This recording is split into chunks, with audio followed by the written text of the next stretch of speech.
Hi friends, நம்ம இந்த வீடியோவில் என்ன பார்க்க போகிறோம் அப்படின்னா, நம்ம சாய் ஷிவானியோட கும்மி டான்ஸ் தான் பார்க்க போகிறோம். குழந்தைங்க எது செஞ்சாலும் அழகுதாங்க.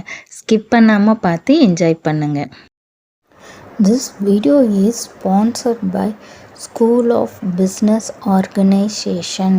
ஸ்கிப் பண்ணாதீங்க. பெரிய தப்பு. தினம் 300 ரூபாய் சம்பாதிக்க அரிய வாய்ப்பு. இன்ஸ்டாகிராம், ஃபேஸ்புக் பயன்படுத்த தெரிந்தால் போதும். Content post and content publishing மூலமா தினம் 300 ரூபாய் சம்பாதிக்கலாம். இந்த வேலை செய்ய 5 நிமிடம் போதும். Work training support, group communication support, all language customer live chat support, முக்கியமா சொந்தமா ஒரு பிசினஸ் ஸ்டார்ட் பண்ற அளவுக்கு உங்களால கற்றுக்கொள்ளவும் முடியும், சம்பாதிக்கவும் முடியும். இந்த வேலை வாய்ப்பு வழங்குவது 5 வருடத்திற்கு மேல ரன் ஆகிட்டு இருக்க நம்ம தமிழ்நாட்டு company school of business organisation private limited. மேலும் விவரங்களுக்கு டிஸ்கிரிப்ஷன்ல கொடுத்திருக்க நம்பருக்கு வாட்ஸ்அப் பண்ணுங்க.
அடுத்த ஸ்டெப்பு அடுத்த ஸ்டெப்பு